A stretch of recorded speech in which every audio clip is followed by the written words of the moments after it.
Carolina. Thank you, Mr. Chairman. Director Cheatle, we've asked you a lot of questions and haven't really got a lot of straight answers. I have intentionally created a line of questioning that I think that you can answer. So the first question is, do you agree that the allocation of Secret Service resources should correspond with the risk profile of any given event? A higher degree of risk at one event should get more resources. Is that fair? That is fair. Okay. And when two events occur at the same time in the same geographic vicinity, that the risk profile of each event should be taken into account, and whichever event is greater risk should receive greater resources. That is correct. Okay, so I'm going to go over the Trump event. So this was publicly announced July 3rd, Butler, Pennsylvania. The venue is an outdoor fairground, open air, no existing security. The crowd size was expected to be tens of thousands. It ended up being over 20,000. There were general and specific threats from foreign adversaries. As the chairman of intelligence remarked, Iran has said they want revenge, as well as when President Trump was in office, he made a lot of people mad, terrorists to be included all over the world. And, you know, President Trump is the former president and the future president. So I would say that that is a fairly high-risk event. Would you agree?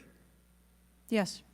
Okay, let's conversely, the First Lady had an event at a casino in Pittsburgh, just a few dozen miles away. It was a dinner for the Italian Sons and Daughters of America. It was publicly announced on July 10th.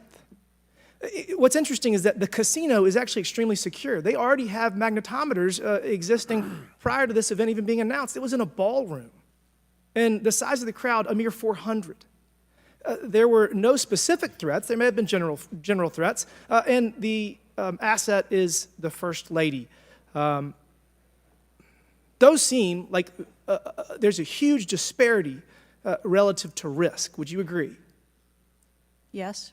Okay, thank you. Multiple whistleblowers and various media outlets have reported that the Pittsburgh field office of the Secret Service allocated 12 additional post-standers to the First Lady's event and 3 additional post-standers to the Trump rally. Is that correct? There were no assets that were diverted from the First Lady's Lady's No. This is a very visit. simple question. I'm not asking if anyone was diverted. Did the First Lady's event that was relatively secure, especially compared to Trump's rally, get 12 assets? And did the First Lady's event get 12 assets and Trump's get 3 from the Pittsburgh field office? That's a yes or no question. If you don't know, don't answer it. I mean, if you don't know, don't answer it. The number of personnel that were allocated to both of those events were comparable to the risk at both of those events. Wow. Really? So you think that the Pittsburgh casino, 400-person in a ballroom with ingress-egress through probably a very well-guarded parking garage was 4 times more dangerous than a 20,000-person rally in an open field with the former president and future president? You think that that's 4 times more dangerous, the casino event? I didn't say that at all. Well, they got 4 times the resources from the Pittsburgh field office, who was likely in charge of the final walkthrough for both events. I mean, we've continually highlighted the failures of the Secret Service at the Trump rally. And, you know, you have the former and future president getting shot. You have multiple injuries, 1 fatality.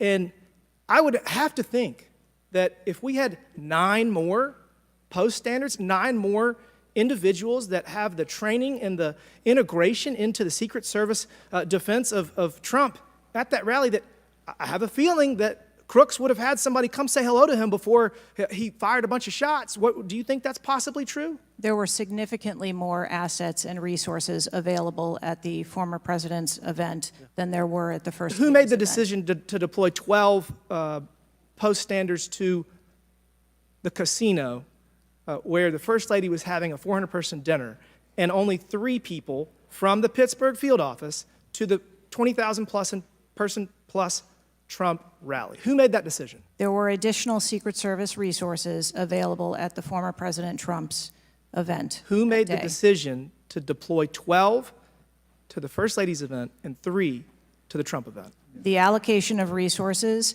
is decided based on the availability of personnel and their location and where they are, but there were sufficient resources What did you just that say? were given to Did you just say there were former sufficient presidents. resoured? President Trump Event got that shot. day. Someone got killed. There were not sufficient resources, clearly. There was and a it gap. doesn't take 27 years of experience to know that. And whoever made that decision, it probably wasn't you, needs to be fired. And then you need to resign because this is absolutely unacceptable. And you've lost the trust of the American people.